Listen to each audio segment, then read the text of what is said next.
boa tarde. Mais uma fase da Operação Lesa Pátria. Com a autorização do Supremo Tribunal Federal, a Polícia Federal cumpre hoje 26 mandados. Na mira estão os suspeitos de incentivar os atos golpistas de 8 de janeiro.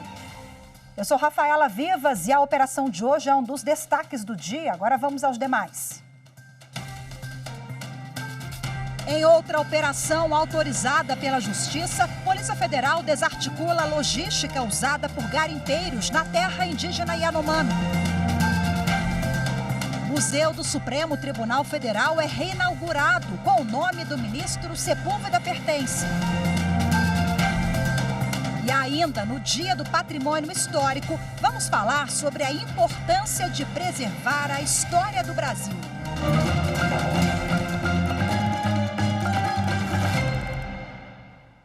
A Polícia Federal realizou hoje uma operação para desarticular parte da logística utilizada pelo garimpo na terra indígena Yanomami. Os alvos são pilotos e mecânicos de aeronaves que atuam ilegalmente na região. Mais de 50 policiais cumprem em 5 estados 48 mandados judiciais expedidos pela Justiça Federal em Roraima. Durante as buscas na casa de um piloto foram apreendidas munições de fuzil. A Justiça também determinou o bloqueio de cerca de 308 milhões de reais dos investigados. Os policiais federais também cumpriram mandados judiciais expedidos pelo Supremo Tribunal Federal.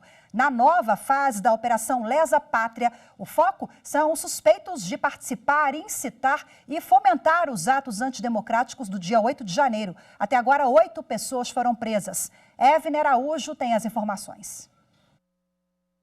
Ao todo, foram expedidos 10 mandados de prisão preventiva e 16 de busca e apreensão em 5 estados e no Distrito Federal. As ações foram autorizadas pelo ministro Alexandre de Moraes. Desta vez, os alvos são suspeitos de promover um movimento chamado Festa da Selma, um codinome usado para se referir às invasões das sedes dos 3 poderes no dia 8 de janeiro. O termo foi utilizado para convidar manifestantes, organizar o transporte deles e compartilhar instruções para invadir prédios públicos. O grupo defendia expressões como guerra, ocupar o Congresso Nacional e derrubar o governo eleito. Entre os presos estão o pastor Dirley Paz, a cantora gospel Fernanda Oliver e o influenciador digital Isaac Ferreira. A operação investiga os crimes de abolição violenta do Estado Democrático de Direito, golpe de Estado, dano qualificado, associação criminosa, destruição de bem protegido e delitos da lei de terrorismo. A Corte Especial do Superior Tribunal de Justiça negou à defesa do ex-jogador Robinho o pedido de cópia traduzida do processo que condenou o atleta por estupro na Itália. Mais informações com Jéssica Castro. Por unanimidade, os ministros negaram o recurso da defesa do jogador de futebol Robinho contra a decisão monocrática do relator, ministro Francisco Falcão, que indeferiu o pedido para que o governo da Itália envie a cópia integral e traduzida do processo que resultou na condenação do atleta à pena de 9 anos de prisão por estupro. Agora, a defesa de Robinho terá o prazo de 15 dias a contar da publicação do acórdão para oferecer contestação ao pedido apresentado pelo governo italiano de homologação da sentença e transferência da execução da pena para o Brasil. O ministro Francisco Falcão reiterou que a análise da homologação das decisões estrangeiras é limitada ao exame de requisitos meramente formais, como a eficácia da sentença no país em que foi proferida e respeito à soberania do Brasil e à dignidade da pessoa humana, não sendo possível a rediscussão do mérito da ação penal pelo STJ. O Tribunal Superior do Trabalho e a Organização dos Estados Ibero-Americanos para a Educação, a Ciência e a Cultura, OEI, assinaram um acordo de cooperação para fortalecer a área de pesquisa judiciária e a ciência de dados da Justiça do Trabalho. A reportagem é de Anderson Conrado e a narração de Michele Chiapa. O acordo de cooperação foi assinado na presença de várias autoridades, entre elas ministras e ministros do Tribunal Superior do Trabalho. O objetivo é produzir e avaliar políticas judiciárias baseadas em evidências. Para o presidente do TST e do Conselho Superior da Justiça do Trabalho, ministro Lélio Bentes Corrêa, as pesquisas vão melhorar a prestação jurisdicional e assegurar o acesso à justiça para todos. Nós precisamos nos basear em elementos concretos que possibilitem uma prestação jurisdicional efetiva que alcance a sua finalidade e se converta em benefício dos cidadãos e das cidadãs. Daí o aporte da Organização dos Estados Ibero-Americanos no sentido de fortalecer a nossa Secretaria de Pesquisas Judiciárias é de fundamental importância para que nós tenhamos esses elementos validados pelo método científico que permitam tanto formular políticas públicas eficientes quanto aferir o seu impacto efetivo. O acordo prevê o desenvolvimento de pesquisas no âmbito da Justiça do Trabalho no Brasil. As pesquisas terão como finalidade, entre outros pontos, elaborar metodologias, levantar experiências na construção de indicadores judiciários, identificar perfis de jurisdicionados e demandas judiciais e elaborar critérios de avaliação de qualidade e efetividade da prestação jurisdicional.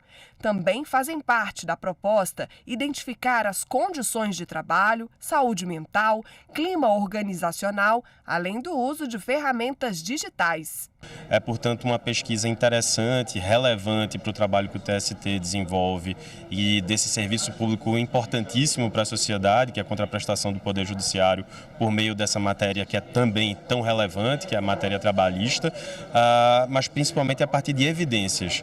Então, a primeira ação que você pode trabalhar no âmbito do desenvolvimento de uma política pública, seja ela do Poder Judiciário, Legislativo ou Executivo, é trabalhar a partir dos dados e evidências disponíveis. E é por meio desse acordo de cooperação que a gente vai desenvolver uma série de elementos que contribuirão para indicadores relevantes dentro do TST, que vão mensurar questões qualitativas e quantitativas associadas à contraprestação desse serviço que é tão relevante.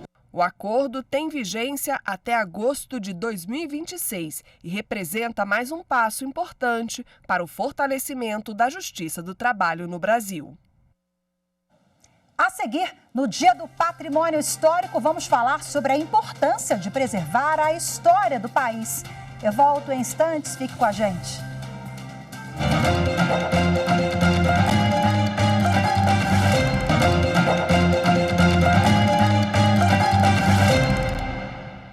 Hoje, 17 de agosto, é celebrado o Dia do Patrimônio Histórico. A data foi instituída em 1998 como homenagem ao historiador Rodrigo Melo de Andrade, responsável pela criação do IPHAN, o Instituto do Patrimônio Histórico e Artístico Nacional. Acompanhe na reportagem de Carolina Chaves. Patrimônio histórico são todos os bens naturais ou construídos que ajudam a contar a história de um povo. Ele está representado em formações geológicas, esculturas, pinturas e até mesmo uma cidade. Brasília, por exemplo, detém a maior área tombada do mundo, com 112 quilômetros quadrados protegidos.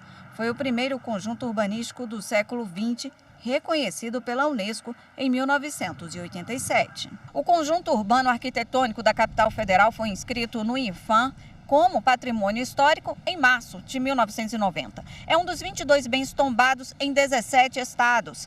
Na lista ainda estão obras como Cristo Redentor, no Rio de Janeiro, e os centros históricos de Ouro Preto, em Minas Gerais, e Olinda, em Pernambuco. Para proteger todos esses bens, existem leis e sempre que há uma ameaça, o judiciário entra em ação. Um dos exemplos mais marcantes de violação ao patrimônio nacional foi o ataque antidemocrático de 8 de janeiro. A invasão aos prédios públicos e destruição provocada pelos vândalos está sendo apurada pela Polícia Federal em inquérito comandado pelo STF. Os responsáveis por destruir móveis, obras de arte e os próprios prédios vão responder por crime contra o patrimônio, com pena que pode chegar a 3 anos de prisão. E agora, para a gente saber um pouco mais sobre a legislação e as normas de proteção do nosso patrimônio, a repórter Carolina Chaves, ela conversou com o presidente do IPHAN, que é o Instituto do Patrimônio Histórico e Artístico Nacional, o Leandro Graz. Vamos acompanhar a entrevista. Doutor Leandro, qual a lei ou as leis, né, que protegem um prédio, um bem cultural, um patrimônio? Hoje nós somos regidos por uma legislação que é ainda de 1937, que é o Decreto-Lei 25, é a Lei do Patrimônio Cultural Brasileiro. Ela indica todas as diretrizes de atuação do IPHAN no patrimônio e, abaixo dessa legislação, nós temos várias normas internas do IPHAN, são portarias diversas que regem sobre o patrimônio edificado, o patrimônio tombado, mas também sobre o patrimônio arqueológico, o próprio patrimônio imaterial. E também é importante destacar que, para além da legislação nacional, das normas do próprio IPHAN, nós temos convenções em nível internacional, das quais o Brasil é signatário, como a Convenção de 1970, a Convenção de 1972, a de 2003, que são convenções da Unesco que tratam sobre a preservação do patrimônio cultural. Agora, doutor Leandro, quem decide se um prédio é patrimônio histórico? Como é esse processo de reconhecimento? O tombamento do patrimônio material edificado é um processo administrativo. Qualquer pessoa física, pessoa jurídica, entidade da sociedade civil pode reivindicar o reconhecimento cultural que vai ser analisado pelo corpo técnico do IPHAN. Existem etapas para que esse tombamento aconteça, a começar pela identificação desse bem cultural, a sua história, o seu valor, a sua relação com a cultura brasileira, passando depois por outras avaliações até que chega ao Conselho Consultivo. O Conselho Consultivo do IPHAN, que é formado por especialistas e pessoas com notório saber, é que valida ou não o tombamento de um bem. Doutor Leandro, o que muda, né, quando há esse reconhecimento, esse tombamento, né? O que muda administrativamente, juridicamente com o bem? Quando um bem passa a ser tombado, ali estabelece um pacto, um acordo de proteção do Estado brasileiro perante aquela edificação. Isso pressupõe não só que o IPHAN haja, que o IPHAN dê diretrizes, promova iniciativas de preservação, mas também que os próprios entes federados, como no caso de bens que estão sob a carga dos municípios ou dos estados, também têm a sua participação. Ou seja, o tombamento, ele, além de reconhecer o valor cultural, o valor histórico, o valor de patrimônio que aquele bem carrega, também implica um conjunto de obrigações do Estado brasileiro no sentido de preservar este bem. E aí, quando nós falamos de bens tombados, hoje nós temos algo em torno de 1.270 bens tombados no Brasil, desde teatros, museus, igrejas, até centros históricos, cidades inteiras, como é o caso de Olinda, São Luís, Brasília, Ouro Preto, entre outros. Ok, agora quando a gente fala nessa mudança, né, de característica, que passa a ser tombado, esse bem passa a ser tombado, isso muda também com relação à punição para quem destrói ou danifica um patrimônio, não é, doutor? Nós temos hoje uma legislação no Brasil que está conjugada com a legislação ambiental, que diz respeito aos crimes contra o patrimônio cultural. A gente defende, sim, que haja sempre uma atuação muito intensa do Estado no combate aos crimes contra o patrimônio. O próprio IPHAN tem uma tarefa de fiscalização que pode se desdobrar em autuações, em notificações àqueles que promovem danos contra o patrimônio ou que negligenciam a preservação do patrimônio.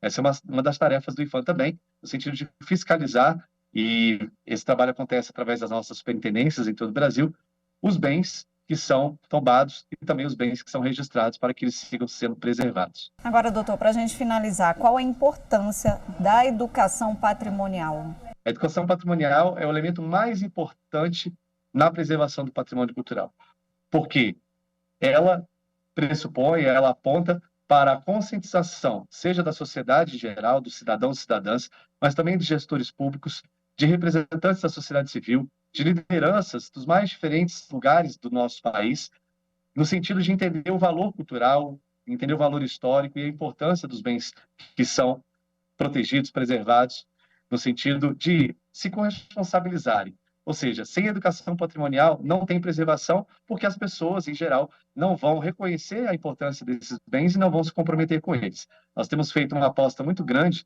nesta linha de atuação do IPHAN. Recentemente, lançamos um edital de educação patrimonial para projetos em todo o Brasil e temos feito parcerias com secretarias de educação, secretarias de cultura dos mais diferentes estados e municípios para chegar às comunidades, chegar às escolas, fazer com que esse conhecimento sobre a cultura, o conhecimento sobre o patrimônio cultural seja difundido, seja reverberado em todos os cantos do Brasil. É isso, doutor. Muito obrigada, viu? Eu que agradeço. Muito obrigado. A seguir, Museu do Supremo Tribunal Federal é reinaugurado com o nome do ministro Sepúlveda Pertence. As informações em instantes, voltamos já.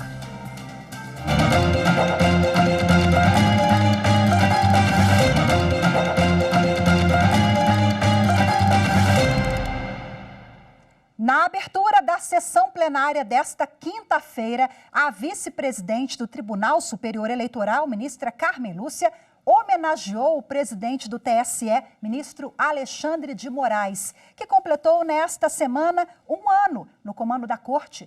Ela agradeceu ao ministro pelo trabalho à frente da Justiça Eleitoral e pelo empenho na defesa da democracia. Acompanhe um trecho da fala da ministra. E neste ano tem sido um trabalho hercúleo, de que somos todos testemunhas, do que vem fazendo Vossa Excelência em benefício do Brasil, da democracia brasileira, que precise, como em todo mundo, mais especificamente sobre a nossa responsabilidade, precisa de ser cuidada, posta quase que no colo, tutelada, para que a gente continue a colaborar para o seu fortalecimento, que é papel de todos os cidadãos, mas que tem nos servidores públicos eleitorais, evidentemente, uma atribuição muito mais específica. Em nome do tribunal, acho que falo por todos, eu queria cumprimentar Vossa Excelência por esse primeiro ano da primeira gestão de Vossa Excelência na presidência e, principalmente, agradecer pelo trabalho feito. Acho que a democracia brasileira deve muito ao empenho de Vossa Excelência. Muito obrigada. Eu espero que essa próxima etapa, que agora se inicia, que é a segunda parte, portanto, da presidência de Vossa Excelência, continue e tenha certeza. Vossa Excelência conta comigo, especificamente, falo em meu nome, mas tenho certeza que conta com todos os membros, todos os integrantes deste tribunal. O vice-procurador-geral eleitoral Paulo Gonê Branco também falou sobre o trabalho do Ministério Público junto ao TSE nesse período e relembrou o desafio de comandar as eleições gerais do ano passado. O Ministério Público esteve sempre próximo à Vossa Excelência, reconhece o trabalho, como a ministra Carmen Lúcia qualificou, hercúleo em favor da democracia, da correção da disputa eleitoral, em favor do respeito à vontade livre e livremente formada dos eleitores. Vossa Excelência entra na história como um presidente que levou adiante uma das mais difíceis disputas eleitorais, com hombridade, com seriedade, com coerência e, sobretudo, com os olhos sempre voltados para o valor democrático que é a tônica da Constituição sobre a qual nós vivemos. O repórter Rimac Souto preparou uma reportagem especial sobre a trajetória do ministro Alexandre de Moraes à frente da Corte Eleitoral. O principal desafio foi comandar as eleições gerais em outubro do ano passado. O ministro Alexandre de Moraes assumiu a presidência do Tribunal Superior Eleitoral em 16 de agosto de 2022. Declaro aceitado o cargo de presidente do Tribunal Superior Eleitoral, para o qual fui eleito. Alexandre de Moraes foi responsável pela realização da maior eleição da história do Brasil até hoje. Mais de 156 milhões de eleitoras e eleitores aptos a votar no Brasil e no exterior. Além do número de abstenções ter sido o menor das últimas 5 eleições, também foi o pleito que teve mais votos no segundo do que no primeiro turno.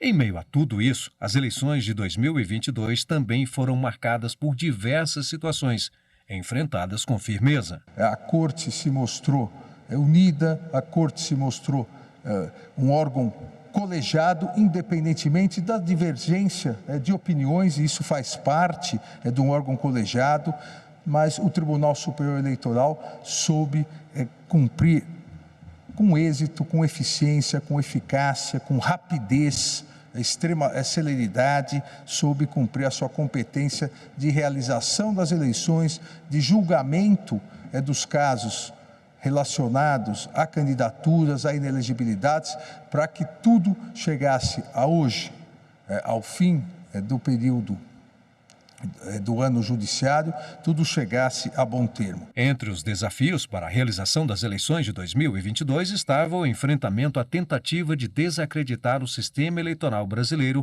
como parte de uma estratégia extremista de ataque ao regime democrático, como ele mesmo disse em recente participação em um evento internacional no TSE sobre integridade da informação e confiança nas eleições. A questão da desinformação como um mecanismo corrosivo da democracia é uma realidade que nós temos que enfrentar. Nós, instituições no mundo todo que querem preservar o Estado democrático de direito, encontros como esse têm essa grande finalidade. A Justiça Eleitoral teve que se adaptar para combater a desinformação. A proposta de regulação das plataformas digitais com foco no combate e disseminação das fake news foi destaque na trajetória de Moraes como presidente da Corte Eleitoral. E isso fez com que o Tribunal Superior Eleitoral, o Ministério Público Eleitoral e o próprio Supremo Tribunal Federal tivessem que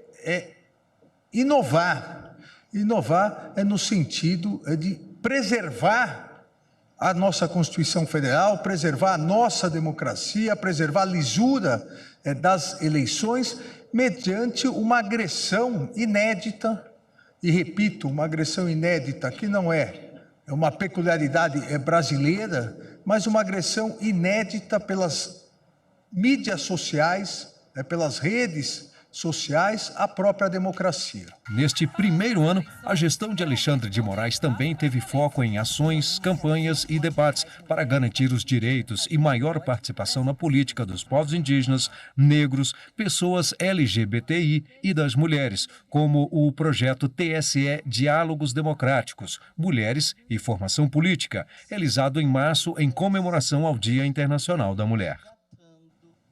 O Museu do Supremo Tribunal Federal ganhou o nome do magistrado que trabalhou na corte por 18 anos e foi um defensor incansável dos valores democráticos. Ministro Sepúlveda Pertence. A repórter Viviane Novaes acompanhou a cerimônia que marcou a homenagem. Um espaço com quase 1.000 metros quadrados e centenas de objetos que contam principalmente a história dos 130 anos do STF na era da República. O museu foi inaugurado em dezembro de 2021. Recebeu o nome de Museu do Supremo Tribunal Federal, mas agora passa a ser chamado de Museu Ministro Sepúlveda Pertence, uma homenagem ao magistrado que trabalhou na corte por 18 anos e faleceu no mês passado, aos 85 anos. Esse mineiro de Sabará é considerado um dos maiores juristas brasileiros. Foi também professor e advogado, procurador-geral da República, presidente da Comissão de Ética Pública da Presidência da República. No Supremo, ele construiu a reputação de incansável defensor dos valores democráticos. O ministro participou ativamente da Assembleia Nacional Constituinte, que elaborou a Constituição de 1988. Sempre foi visto como um magistrado com capacidade de articulação nos bastidores e com grande influência em julgamentos importantes. Nesta cerimônia, a presidente do STF, ministra Rosa Weber, os filhos e netos de Pertence, descerraram a placa com o novo nome do museu. Aqui estavam ministros e ex-ministros da corte, presidentes de tribunais superiores, advogados. Rosa Weber lembrou as qualidades de Sepúlveda Pertence. Um ser humano ímpar, um jurista emérito, um democrata corajoso, de cultura jurídica e talento absolutamente diferenciados. O ministro Sepúlveda Pertence abrilhantou por muitos anos esta casa como ministro e como presidente. A ministra Carmen Lúcia contou sobre a vida do ministro desde a infância até a carreira de professor, advogado e magistrado. Pela sua palavra, o bom juiz faz a justiça falar. Pela voz do ministro Sepúlveda Pertence, o Brasil ouviu a voz da justiça muitas vezes. Como advogado, que honrou sobremaneira o juramento feito de defender a justiça e o direito, o ministro lutou sempre pela democracia no Conselho Federal da Ordem dos Advogados, onde atuou na direção, inclusive. Como membro do Ministério Público, desenhado atualmente em arquitetura saída de sua prancha mental articulada e nobre. E como juiz constitucional desta casa, onde afirmou suas posições, sem perder o humor refinado e audacioso com que se expressava nos debates. O Brasil foi sua causa, a justiça brasileira, sua casa. O filho do ministro, Evandro Pertence, falou em nome da família. José Paulo Sepúlveda Pertence seguirá eternizado na lembrança da pessoa valorosa, humanista e carinhosa que ele sempre foi, em sua consistente jurisprudência, em seu compromisso com as garantias individuais e agora nomeando o Museu do Supremo Tribunal Federal. Belíssima homenagem a esse grande jurista, defensor incansável da democracia, ministro Sepúlveda Pertence. Hoje a gente fica por aqui. Muito obrigada pela sua companhia. Ótima tarde, até amanhã. Tchau, tchau.